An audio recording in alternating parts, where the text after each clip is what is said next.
morning, students. I'm Iqbal Chughtai, your biology teacher, and I welcome you to the class today. And we are going to study about skeletal system. In our topic today, we will discuss about skeleton, and we will also discuss about the muscles attached to the skeleton. Skeleton is actually a framework that is made up of bones, and this skeleton is helping us in number of ways. One thing, this skeleton is protecting our vital body organs from any possible damage, like cranium present on top of the skull is protecting the brain. Similarly, rib cage that is around the heart and the lungs, so it is protecting these vital body organs. This framework is giving our body a particular shape, and it is assigning a specific particular position to these organs to get well settled in the body. This framework of bones is also helping us in order to move, means it is helping our body organs to move, like we are moving our arms with the help of bones. We are moving our legs with the help of bones that are present in the legs. And this framework of bones is also helping us to do some work. For example, that we can pull any object, we can lift up some weight, or we can push any object, and this all force is enhanced, and the impact of force is enhanced by the bones that is present in these organs. Our skeleton is actually made up of bones and cartilages, but the major framework is actually made up of bones. Bones and cartilages, they are actually made up of deposits of calcium phosphate, that is a mineral salt, but this calcium phosphate is well deposited in the bones as compared to cartilages. Bones are comparatively harder and inelastic, and they are making the basic framework of the body that is actually supportive and protective. Whereas cartilages are found in the lighter body parts like ear, they are containing cartilages, or our nose tip that is containing cartilage. So these parts are lighter in weight. Cartilages are also found as a coating on the ends of the bones where the bones are meeting each other at joints. So this is also helping in reducing the friction when the bones are rubbing over each other during any movement at joints. There are 206 bones found in our body, and these 206 bones are never continuous with each other. They are separate from each other, but they are joining, they are meeting, they are interacting with each other at specific places, and this is known as joints. These bones we have in our body making the main supportive infrastructure. We have got the largest bone in our body, that is the thigh bone, also known as femur, and we have the smallest bones in our body, the three bones found in our ear like hammer, anvil, and stirrup. These bones are actually providing strength, and some of the bones are also providing some other functions as well. For example, some of the bones, they are hollow from inside, and these bones are containing marrow, a specific tissue that what we call as bone marrow, and this bone marrow comprises cells. These cells, when divide, they produce number of other specialized cells. For example, bone marrow found in our bones is producing red blood cells, white blood cells, platelets that are the vital components of our blood. Red blood cells are to provide oxygen to the body. White blood cells are fighting against the pathogens, against the diseases, and platelets are to provide specific density to the blood and help in the blood clotting process. When we study about skeleton, we can divide this skeleton into four different components. Like the bones present in the skeleton, they can be divided into four components like skull bone, we can have rib bones, we can have backbone, and we can have limbs and girdles. First of all, we take skull bones. There are 22 bones making up the skull, and out of these 22 bones, there are 8 bones that are fused with each other and they are plate-like. And these bones are actually making our head, top of our head, top of our skull, and this is actually known as cranium. and this cranium is protecting the brain inside. Rest of the 14 bones, they are making the face region. Out of these 22 bones, only the lower jaw bone is the bone that is able to move. Means we can say that the lower jaw bone is the bone that is mobile, that is movable bone, and this is helping us in eating, and this is helping us while we are talking. And within these jaw bones, teeth are well inserted. Teeth are well inserted. These teeth cannot be purely taken as bones because they have got some other structures along, like enamel, like pulp inside, like nervous tissues as well. So these 22 bones, actually they are making up our skull. Then we come across with rib cage. The rib cage is actually made up of 12 long bones that are paired and that are also curved as well. These rib bones are actually attached with the backbone right at the back, and they are attached with each other right in front at the chest bone, or it is also known as breastbone, or we call it specifically sternum. The two bones right at the end, they are only attached with the backbone and they are not attached with the sternum, and these are known as floating ribs. These ribs actually, as rib cage, they are protecting the vital body organs like heart and lungs. But apart from this protection, this rib cage is also helping in the process of breathing. That movement of lungs are actually infused by this rib cage.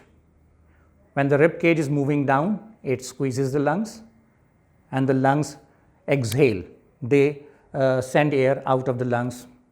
But when the rib cage is moving up, lungs get space to expand, and when they expand, they fetch in the air from the surrounding. So, and this process is known as inhalation. The third part of the skeleton is comprising of that backbone. This is also known as spine, and we can also specifically call as vertebral column.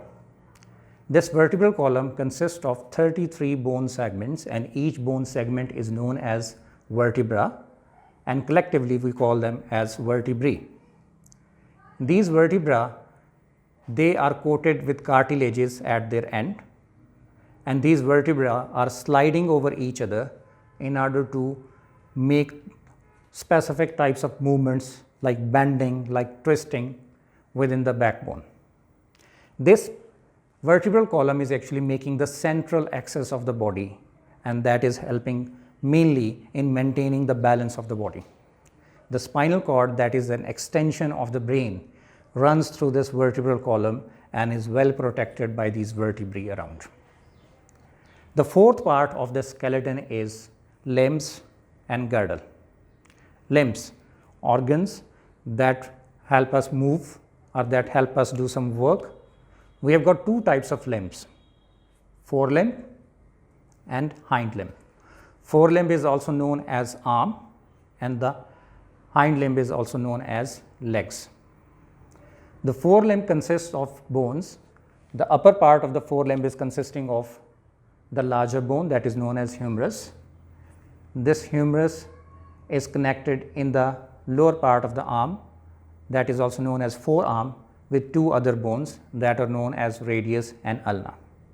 Humerus is attached with the shoulder bone at a joint that is known as ball and socket joint.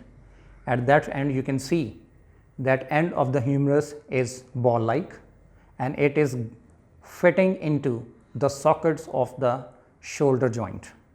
So that's making ball and socket joint, and this joint is helping movement in multiple direction.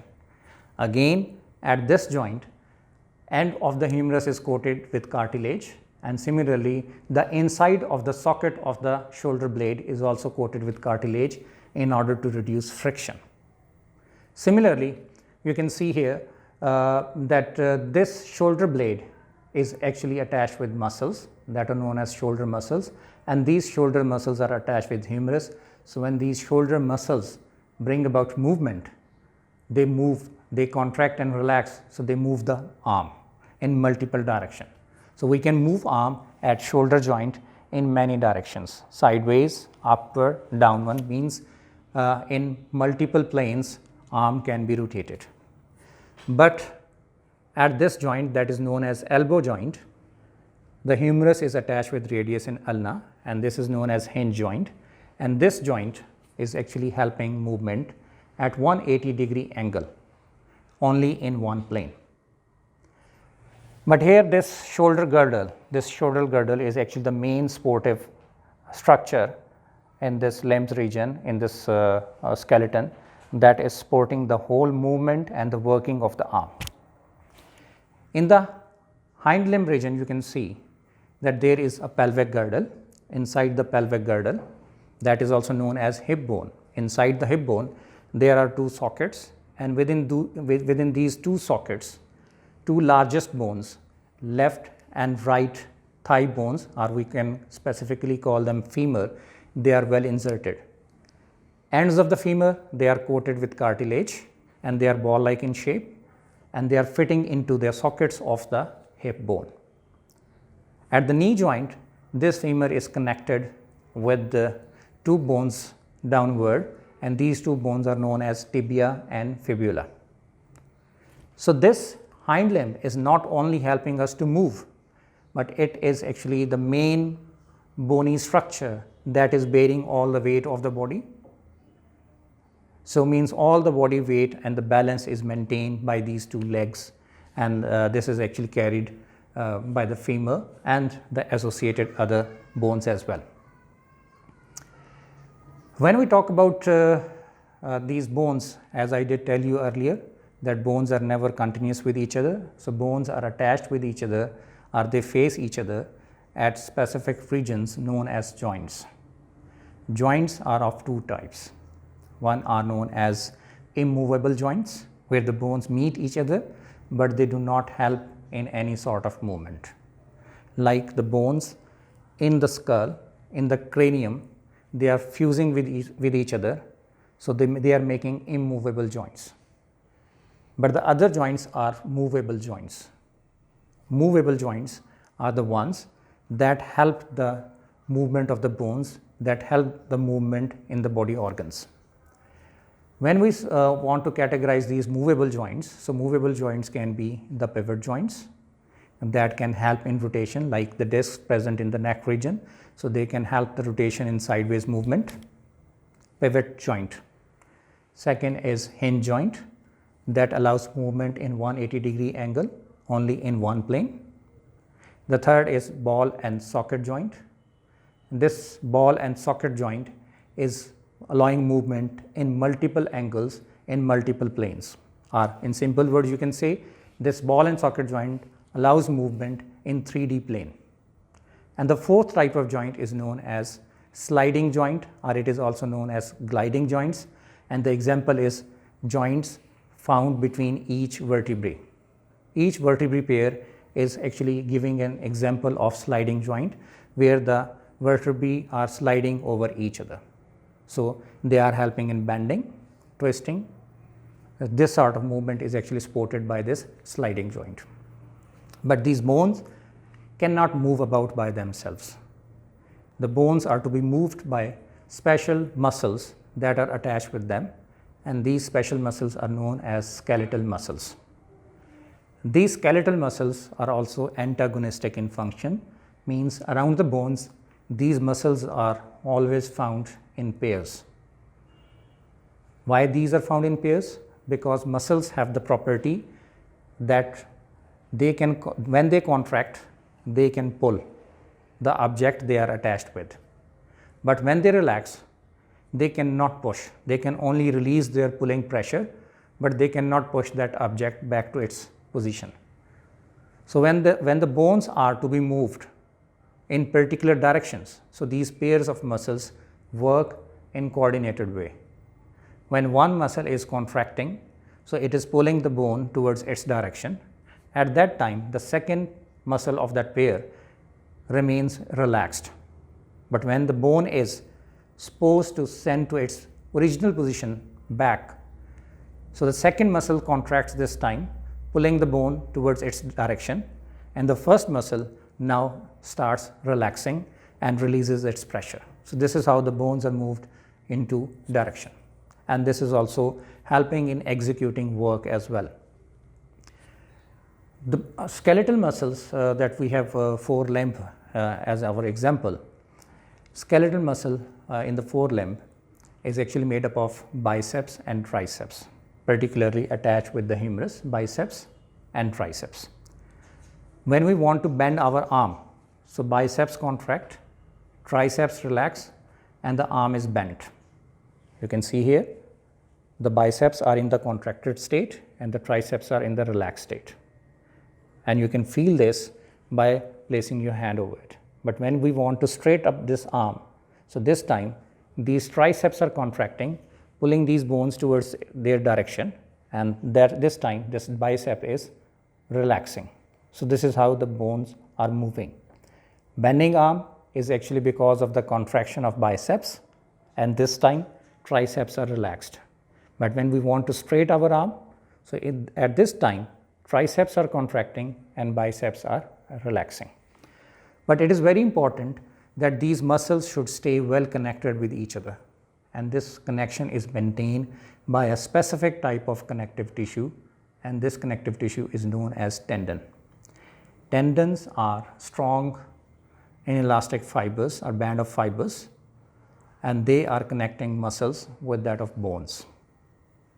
Similarly, bones are to be held together at the joints, so they are held together with a specific type of tissue known as ligaments.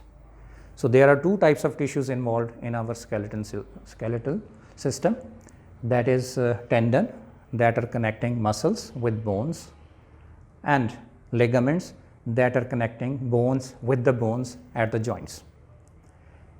These ligaments are the structures that are preventing the dislocation process during any movement. So there is a possible chance of bones getting dislocated at the joints, but these ligaments are sufficiently strong enough that they do not let the bones get dislocated during any sort of movement.